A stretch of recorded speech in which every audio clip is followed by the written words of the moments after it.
자, 오늘 우리가 읽은 본문은 요셉의 아버지였던 야곱이 그의 죽음을 앞에 두고 그가 가장 사랑했던 아들이었던 요셉의 두 아들들을 축복하고 있는 내용입니다. 본래 죽음을 앞두고 장자를 축복하는 것이 당시 일반적인 관례임을 볼 때에 오늘 이 모습은 야곱이 요셉과 그의 아들들을 가문의 장자로 인정하는 것이라고 생각해 볼 수 있습니다. 특히 오늘 말씀은 야곱이 자신의 파란만장했던 삶을 통해서 깨달았던 올바른 신앙을 고백하면서 자신뿐 아니라 요셉과 그의 아들들에게도 자신에게 베푸신 은혜로 축복해달라고 기도하는 모습인 것입니다. 그는 애굽 바로의 앞에서 고백했던 것처럼 그의 조상들보다 짧은 인생을 살았지만 그는 험악한 세월을 살았던 사람이라고 할 수 있습니다. 그의 조상들과 그의 후손들을 보더라도 야곱만큼 험악한 세월을 살았던 사람이 그리 많지 않았다고 할 수 있습니다.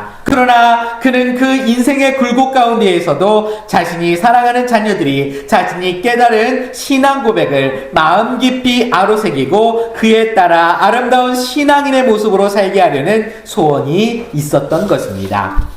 여러분, 이것은 철저한 인생의 경험을 통해 체득한 사실이며 신앙의 진수와도 같은 것입니다. 마치 이 전도서를 기록할 때에 마치 전도서가 하나님께서 베푸신 놀라운 지혜와 부귀영화를 누렸던 한 인생의 말년에 깨달은 놀라운 명철처럼 값진 신앙 고백을 그들에게 주고 있는 것입니다. 이것이 바로 모든 신앙 공동체를 지속시키시는 힘이며 후손들로 하여금 올바른 신앙의 지표를 발견하고 계승시켜 나가게 하는 근거가 되는 것입니다. 그래서 야곱은 자신이 깨달은 이 놀라운 사실을 자신뿐만 아니라 요셉과 그 아들들과 그 후손들에게 계승되고 발전되기를 원하며 이 말씀을 전하고 있는 것입니다. 그러므로 우리도 바로 이 야곱의 신앙 고백을 귀 기울여 들어야 할 줄 믿습니다. 그가 만난 하나님, 그가 체험했던 하나님이 바로 우리의 하나님이 되시기 때문인 것입니다. 그리고 그가 깨달은 놀라운 신앙의 진수를 이어받아 우리는 더 훌륭한 신앙을 이루어내야 하기 때문인 것입니다. 자, 오늘은 야곱의 고백 속에서 그가 만난 하나님, 그가 체험한 하나님이 어떠한 분이신가를 생각해 보면서 은혜를 받는 시간을 갖도록 하겠습니다. 함께 말씀을 나누며 이 하나님이 나의 하나님으로 고백되어지며 나의 하나님으로 고백된 하나님께서 여러분의 삶 가운데서도 이렇게 역사해 주실 것을 간절히 원합니다. 자, 그렇다면 나를 기르신 하나님, 야곱이 체험한 하나님은 어떤 하나님이십니까? 첫 번째로 양육하시는 분이십니다. 야곱은 하나님을 나의 출생으로부터 지금까지 나를 기르신 분이라고 고백하고 있는 것을 볼 수 있습니다. 함께 오늘 본문의 말씀 15절 말씀을 다시 한번 읽어보도록 하겠습니다. 그가 요셉을 위하여 축복하여 이르되 내 조부 아브라함과 아버지 이삭이 섬기던 하나님, 나의 출생으로부터 지금까지 나를 기르신 하나님. 아멘. 여기서 기르신에 해당되는 단어는 풀을 뜯기다, 가축을 방목하다라는 의미로 사용되었던 히브리어에서 유래되었다는 말씀입니다. 그러니까 여기서 기르다는 말씀은 어떤 것을 기르는 의미입니까? 풀을 뜯기다, 양육하다, 이 방목하다라는 말이니까 어떤 의미일까요? 양을 치는, 그렇습니다. 양을 치는 모습이라고 할 수 있습니다. 즉 야곱은 하나님께서 자신의 목자가 되어주시고 어미가 되어주셔서 보호해주시고 먹이시고 인도하셨음을 고백하고 있는 것입니다. 여러분, 야곱은 평생 어떤 직업을 가지고 살았습니까?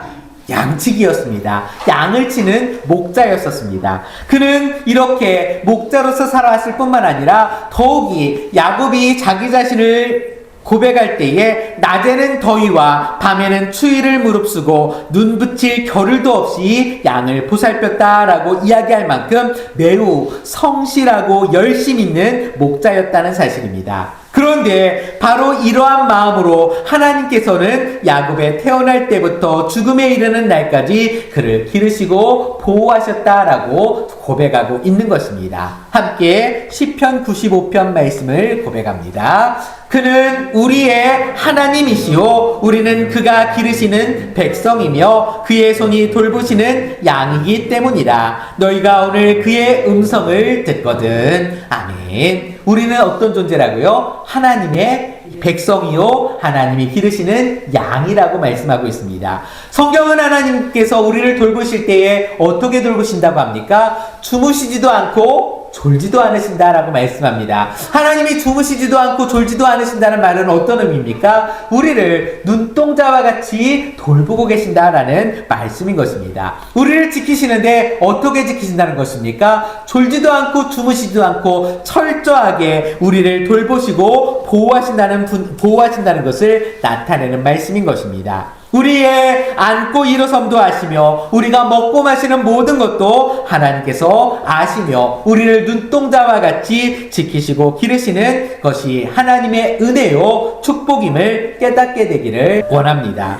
이것은 누구 한 사람의 이야기가 아니라는 것입니다. 여러분, 하나님 앞에서 자신의 일생을 되돌아보았던 모든 신앙의 선조들의 자연스러운 고백이었던 것입니다. 사랑하는 성도 여러분, 우리 믿음의 성도들에게도 이러한 고백이 있기를 원합니다. 하나님이 나를 기르시고 하나님이 나를 양육하시며 하나님께서 나를 지키시고 나를 보호하시고 돌보신다라는 것이 저와 여러분들의 고백이 될 수 있기를 원합니다. 그럼에도 불구하고 우리가 누리는 것이 하나님의 은총이라고 인정하지 못하고 하나님의 도우심을 구하지 못하고 살아간다면 결국 그 인생의 끝에 남는 것은 후회와 슬픔뿐일 것입니다. 그러므로 여러분, 하나님께서는 우리의 출생으로부터 지금까지 한시도 눈을 떼지 않으시고 지켜보시는 분이심을 믿으시기 바랍니다. 눈동자와 같이 우리를 지켜주시는 분이심을 믿으시기 바랍니다.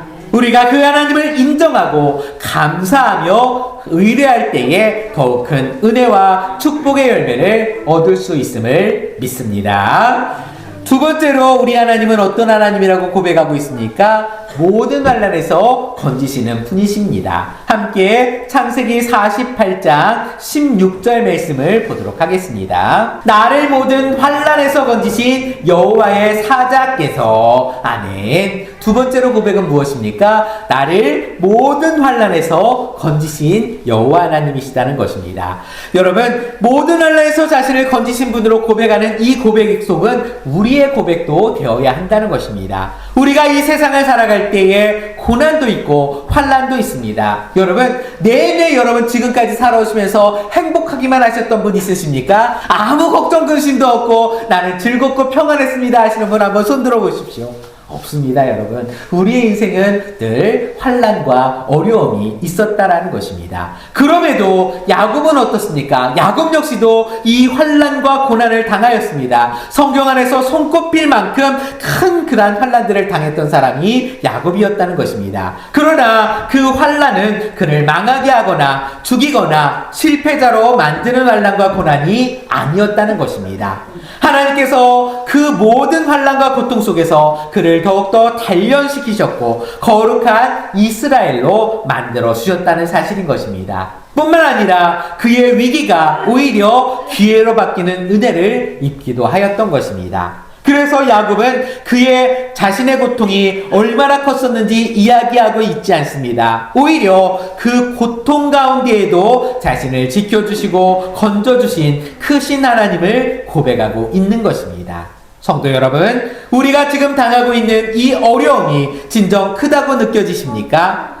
다른 사람들보다 더 처참하고 더 극심한 고난 속에 있다고 생각하십니까? 그러나 더 처참하고 더 극심한 고난 속에서도 우리를 능히 건지시는 능력의 하나님이 계심을 믿으시기 바랍니다. 야곱은 이런 능력의 하나님을 고백하면서 요셉과 에브라임과 므낫세와 그의 자손들이 이 능력의 하나님, 전능하신 하나님 손 아래에 있어서 항상 그의 건지심을 받는 축복이 임하기를 기도하고 있는 것입니다. 진정 하나님은 우리를 모든 환난에서 건지시는 분이심을 믿으시기 바랍니다. 함께 다니엘의 고백을 한번 보도록 하겠습니다. 살아계시는 하나님의 종 다니엘아, 내가 항상 섬기는 네 하나님이 사자들에게서 능히 너를 구원하셨느냐? 다니엘이 왕에게 아뢰되 나의 하나님이 이미 그의 천사를 보내어 사자들의 입을 봉하셨으므로 사자들이 나를 상해하지 못하였사오니. 아멘. 여러분,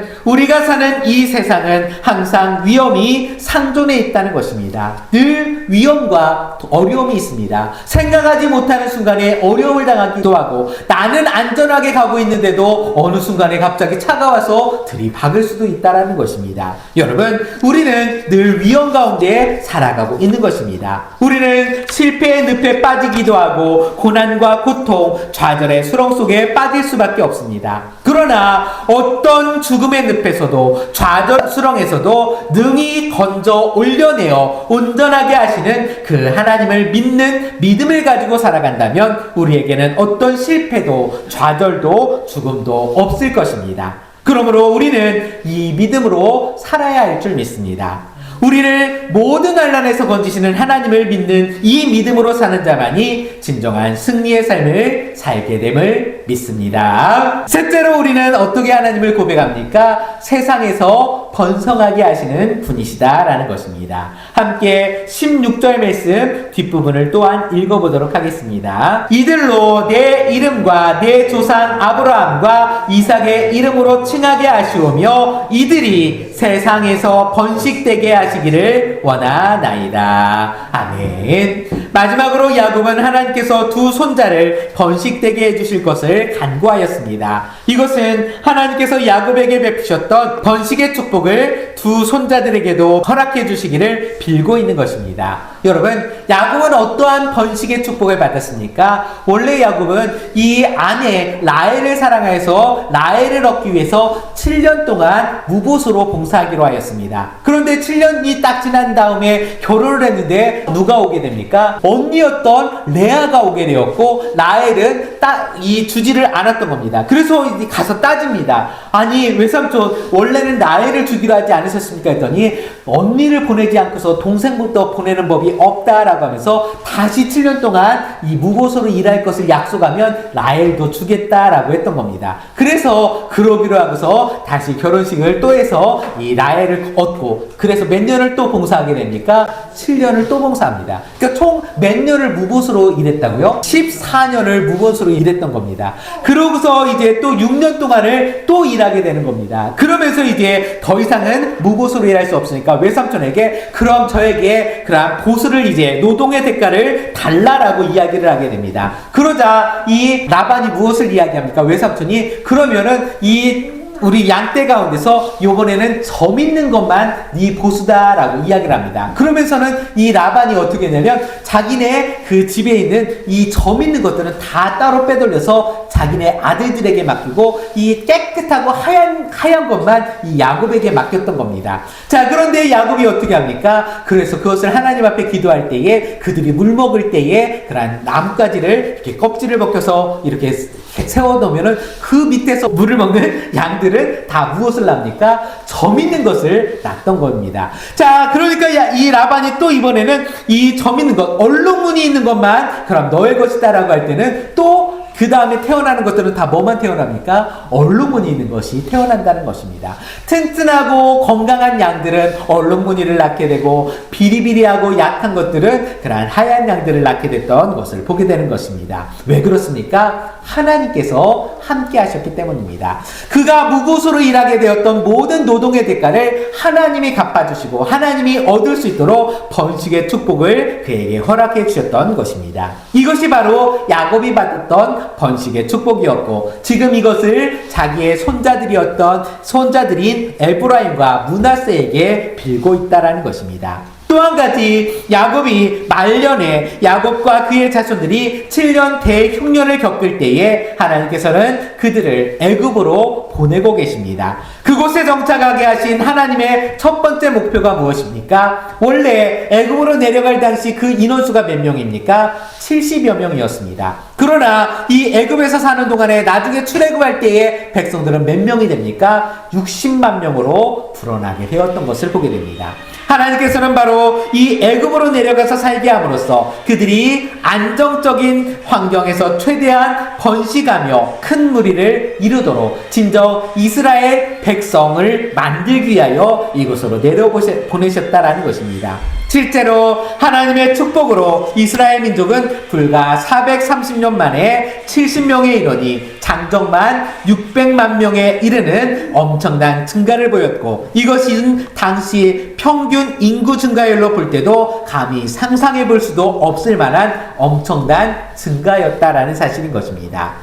이처럼 이것을 이루신 분이 누구시라고요? 바로 하나님이시다라는 사실인 것입니다. 여러분, 아브라함에게 약속하셨던 그 약속을 한번 살펴보도록 하겠습니다. 이제 후로는 내 이름을 아브라함이라 하지 아니하고 아브라함이라 하리니 이는 내가 너를 여러 민족의 아버지가 되게 함이니라. 내가 너로 심히 번성하게 하리니 내가 내게서 민족들이 나게 하며 왕들이 내게로부터 나오리라. 아멘. 진정 하나님께서 번성하게 하신다는 사실인 것입니다. 성도 여러분, 우리에게도 야곱을 번성하게 하신 그 축복이 임하게 되기를 원합니다. 특별히 물질적인 풍성함을 우리에게 더하셔서 그것을 통해 신명기에 약속하신 축복들이 임하게 되는 놀라운 역사를 경험하게 할 것입니다. 여러분, 우리를 번성하게 하실 분은 오직 하나님 뿐이십니다. 이것을 기억하시기 바랍니다. 나의 지혜와 지식과 열심만으로 모든 것이 이루어질 수 있다고 착각하지 마십시오. 번성하게 하심은 인간이 아니라 하나님으로부터 오는 것입니다. 우리 자녀들을 위하여 돈을 준비하고 아파트를 준비하고 보험이나 주식 등을 준비하기에 앞서 그들의 인생에 참된 번성의 근원이 되시는 하나님께 맡기고 주님을 알게 하는 성도들이 될 수 있기를 원합니다. 우리를 번성하게 하시는 분은 오직 하나님이심을 믿고 고백할 때에 여러분들 삶 속에서도 번성케 하시는 하나님의 은혜와 축복이 임하게 될 줄 믿습니다. 사랑하는 성도 여러분, 지금까지 우리는 야곱이 그의 인생길에서 깨닫게 된 하나님은 어떤 분이신지에 대해서 함께 생각해 보았습니다. 그렇다면 우리에게, 저와 여러분들에게 하나님은 어떠한 분이십니까? 성경에 기록된 또는 설교자가 말하고 있는 다른 사람의 하나님이 아니라 여러분 자신의 하나님은 어떠한 분이십니까? 믿으라고 하니까 마지못해 믿고 있는 그런 분이십니까? 아니어야 합니다. 여러분, 진정 이제 오늘 야곱의 하나님이 나의 하나님으로 체험되고 나의 심령으로 믿어지는 진정한 하나님을 고백할 수 있는 우리 모든 성도들이 되시기를 바랍니다. 그분은 우리가 태어나면서부터 죽는 그 순간까지 우리를 기르시는, 양육하시는 하나님이십니다. 그리고 모든 환난에서 우리를 건지시는 하나님이십니다. 그리고 우리를 번성하게 하시고 축복하시는 하나님이십니다. 오늘 이 고백이 저와 여러분들의 고백이 되고 우리의 가정들을 지탱하는 힘이 되며 우리 자손을 통해 전수되고 발전하는 놀라운 신앙이 되기를 원합니다. 진정 주님 안에서 양육자, 구원자, 복의 근원 되시는 하나님을 고백하고 그 안에서 복된 삶을 이루어가는 우리 모든 성도들이 되시기를 주님의 이름으로 축원드립니다. 기도하겠습니다.